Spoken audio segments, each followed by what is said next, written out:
ఈరోజు ఉదయం సుమారుగా 4-5 గంటల సమయంలో వైఎస్ఆర్ కాంగ్రెస్ పార్టీ రాష్ట్ర ఆఫీస్ నిర్మాణంలో ఉన్న కట్టడాన్ని నిర్దాక్షిణ్యంగా బుల్డోజర్లు ఇతరత్రా ఉన్న వాహనాలను తీసుకొచ్చి సుమారుగా ఒక 2 గంటల్లోనే పూర్తిగా నిర్మాణంలో ఉన్నటువంటి ఆ నిర్మాణాన్ని నేలమట్టం చేశారు. దాన్ని కూడా మేము చూసి రావటం జరిగింది. ఇది వైఎస్ఆర్ కాంగ్రెస్ పార్టీ ఆఫీస్ కొరకు నిర్మించుకోవాలనేటువంటి ఉద్దేశంతో రాష్ట్ర వ్యాప్తంగా అనేక ప్రాంతాల్లో ప్రభుత్వ స్థలాలను క్యాబినెట్లో పాస్ చేసుకుని వైఎస్ఆర్ కాంగ్రెస్ పార్టీకి కేటాయించుకోవటం జరిగింది. ఇదేదో వైఎస్ఆర్ కాంగ్రెస్ పార్టీ అధికారంలోకి ఉన్నది కాబట్టి మేము తీసుకొచ్చినటువంటి సాంప్రదాయం కాదు. ఇది ఇంతకు ముందు తెలుగుదేశం పార్టీ కూడా వారు అధికారంలో ఉన్నప్పుడు ప్రభుత్వ స్థలాలను వారి ఆఫీసులకు కేటాయించుకొని రాష్ట్ర వ్యాప్తంగా అనేక నిర్మాణాలు చేపట్టిన మాట మీ అందరికీ తెలుసు. ముఖ్యంగా ఇవాళ తాడేపల్లిలో ఉన్నటువంటి వాళ్ళ సెంట్రల్ ఆఫీసు కూడా ప్రభుత్వ స్థలంలో నిర్మించబడినదే. నిర్మాణంలో ఉన్నటువంటి మా భవనాన్ని నిర్దాక్షిణ్యంగా కక్ష సాధింపుతో ఈ నిర్మాణాన్ని కూల్చివేయటాన్ని ఈ రాష్ట్రంలోనే కాదు, దేశంలోనే కాదు, ఉన్న ప్రజాస్వామ్యవాదులందరూ ఖండించవలసినటువంటి అంశమని ఈ సందర్భంగా నేను మీ ద్వారా తెలియపరుస్తూ ఉన్నా. పార్టీలకు అతీతంగా అధికారం ఎవ్వరికీ శాశ్వతం కాదనేది చరిత్ర చెబుతున్నటువంటి సత్యం. మీ అధికారం ఉంది కదా అని మా భవనాన్ని కూల్చేయటం ఏమంత ధర్మము అనేటువంటి మాట ఇక్కడ నేను చాలా స్పష్టంగా చెప్పదలుచుకున్నాను. సిఆర్డిఏ వారు అకార్డింగ్ టు 115 సెక్షన్ ప్రకారం ఒక ప్రొవిజనల్ ఆర్డర్ని సర్వ్ చేశారు. అది ఇచ్చిన తర్వాత 15 రోజుల దాకా టైం ఉంటుంది. ఈ లోపల మేము హైకోర్టుకు వెళ్ళాం. నిన్న హైకోర్టులో వాదనలు జరిగాయి.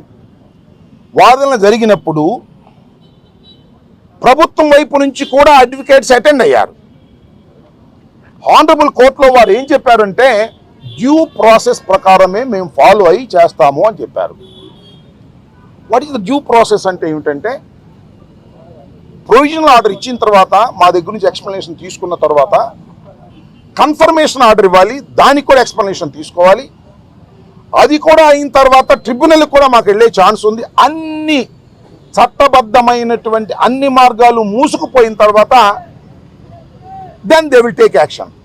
బట్ కానీ ఇవాళ శనివారం, రేపు ఆదివారం, ఇవాళ తెల్లారగట్ట మళ్ళీ మేము కోర్టుకు వెళ్ళే అవకాశం లేదు, ఛాన్స్ తీసుకుని పగలగొట్టేశారు. ఇది కక్ష సాధింపు కాదు అని అనుకుందాం. కాసేపు మమ్మల్ని ఏమన్నారు నిన్నటిదాకా, మీరు కక్ష సాధింపు, మీరు ఆ ప్రజావేదికను కూల్చేశారు, మేము చాలా పవిత్రులు అన్నారు. మీరేగా అంది, ప్రజావేదిక ప్రభుత్వాన్ని, ఇది మా పార్టీది, చట్టబద్ధంగా మేము తీసుకున్నటువంటిది. మీరు చట్టబద్ధంగా తీసుకుని ఆఫీస్ కట్టుకున్నారు. మా ఆఫీస్ మీద అంత కడుపు అంటే ఎందుకు? మా రాజకీయ పార్టీ కాదా మాది? మా రాజకీయ కలాపాలు మేము చేసుకోలేమా? చేసుకోకూడదా?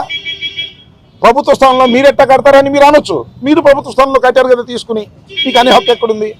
మేము లీజుకు తీసుకున్నాం కదా, మా లీజు క్యాన్సిల్ చేయాలి కదా, ఎన్ని చట్టబద్ధమైనటువంటి అంశాలు ఉన్నాయి. ఇవన్నీ వదిలేసి కక్షపూరితంగా మీరు ఇవాళ వైఎస్ఆర్ కాంగ్రెస్ పార్టీకి సంబంధించినటువంటి, మాకు ఇవాళ 11 రావచ్చు, ఒకప్పుడు 151 వచ్చాయి, అయినా మాకు 40% ఆఫ్ ది షేర్ ఉంది వాళ్ళ రాష్ట్రంలో. మా రాజకీయ పక్షానికి ఎందుకు ఈ కడుపు మంట? ఇది ధర్మమేనా? నారా చంద్రబాబు నాయుడు గారు ఆలోచించాలి. ముఖ్యమంత్రిగా 4వసారి మీరు ప్రమాణ స్వీకారం చేశారు. చట్టబద్ధమైన పరిపాలన చేస్తా అన్నారు, కక్ష సాధింపులు ఉండవన్నారు. What is this? ధర్మమేనా? ప్రజలు క్షమిస్తారా? ప్రజలు ఆలోచించాలని మనవి చేస్తున్నా. ప్రజలందరూ ఆలోచించవలసినటువంటి అవసరం ఏర్పడింది. ప్రభుత్వం అనాలైందండి వచ్చి 4వ తారీఖు రిజల్ట్స్ వచ్చాయి. ఎన్ని రోజులు అయింది? ఇప్పటికి 16 రోజులు 17 రోజులు అయింది. మీ మంత్రివర్గం ప్రమాణ స్వీకారం అయింది. శాఖలు కూడా పూర్తిగా అందరూ సెటిల్ కాలేదు.